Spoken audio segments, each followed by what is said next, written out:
रात का अंधेरा बहुत घना था। बारिश भी बहुत तेज हो रही थी। आसमान में चांद भी नहीं दिख रहा था, जैसे डर कर कहीं छिप गया हो। तेज हवा पेड़ों को झकझोर रही थी। बिजली की तेज गड़गड़ाहट के साथ दूर कहीं उल्लू की डरावनी आवाज गूंज रही थी। नीलवन नाम के एक छोटे से कस्बे से 5 लोग घर लौट रहे थे। वे सब एक पुरानी ट्रैक्टर ट्रॉली में बैठे थे। ट्रैक्टर श्याम चला रहा था, रामलाल का पुराना दोस्त। ट्रॉली में बैठे थे रामलाल, उसकी पत्नी सरिता और उनके 2 बच्चे, बेटा राहुल और बेटी मीना। कच्चा रास्ता था। बारिश की वजह से हर तरफ कीचड़ फैला हुआ था। ट्रैक्टर उछल कूद कर चल रहा था। सरिता ने डरते हुए कहा, इतनी रात में ये रास्ता क्यों चुना? चिंता मत करो, ये शॉर्टकट है, थोड़ी ही देर लगेगी। तभी श्याम ने गंभीर आवाज में कहा, रामलाल, इस रास्ते की पुरानी बातें मशहूर हैं। यहाँ एक पुराना कुआं है। सालों पहले एक औरत ने उसमें कूदकर जान दे दी थी। लोग कहते हैं उसकी आत्मा आज भी भटकती है।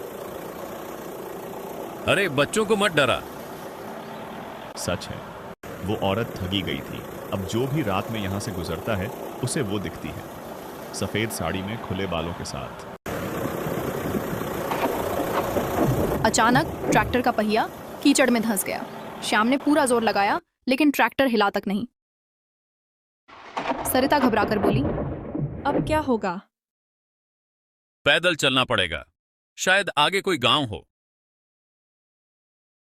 सब नीचे उतरे। हवा और तेज हो गई।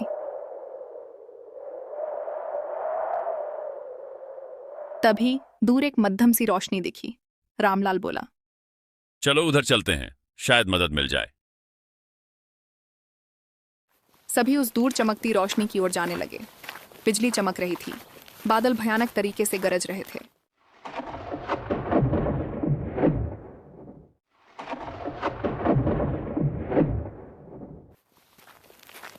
मौसम और भी डरावना होता जा रहा था। जंगल के बीच एक छोटी सी बस्ती दिखाई दी। पुरानी दीवारें, टूटी छतें, लेकिन अंदर से रोशनी आ रही थी।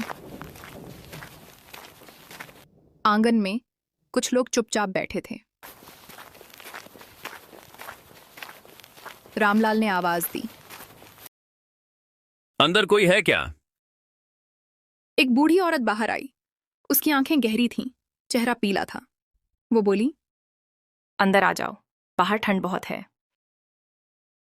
सब अंदर चले गए। बीच में एक बड़ा चूल्हा जल रहा था। सभी चूल्हे के पास बैठ गए। तभी श्याम ने पूछा, यहाँ कितने लोग रहते हैं? बस हम ही हैं, बाकी सब सो गए।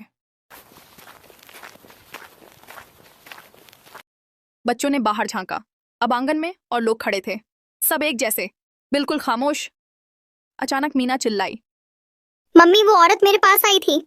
सब पलटे, लेकिन वहां कोई नहीं था। सभी को वो गांव अजीब लगने लगा। वहां के लोग रात को काम कर रहे थे। कोई भी सो नहीं रहा था।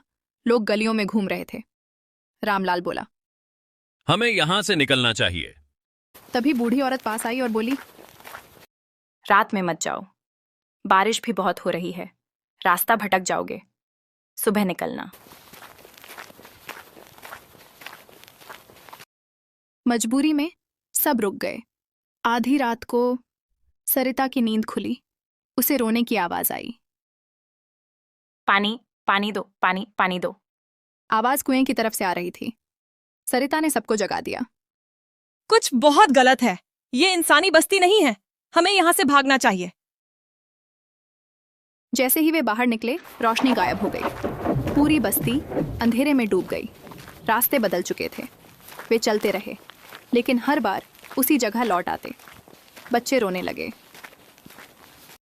तभी दूर एक औरत दिखी, सफेद साड़ी, खुले बाल। वो धीरे धीरे उनकी तरफ आ रही थी। श्याम कांपते हुए बोला, वो औरत वही है। औरत पास आई। उसका चेहरा डरावना था, आंखें लाल। वो बोली, मैं तुम सबको अपने साथ कुएं में ले जाऊंगी। पेड़ हिलने लगे, डालियां हाथों की तरह बढ़ने लगीं। तभी एक पुराना मंदिर दिखा। सभी मंदिर की ओर दौड़े।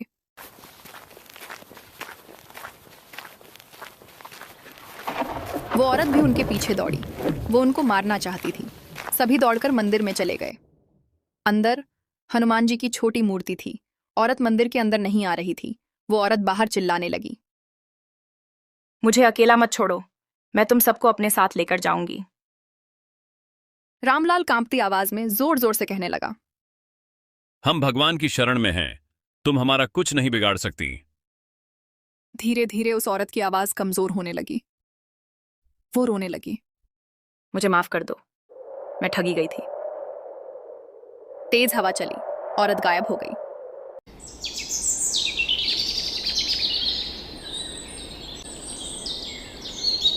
सुबह हुई तो सबने देखा बाहर कोई बस्ती नहीं थी, बस जंगल और एक पुराना सूखा कुआं था।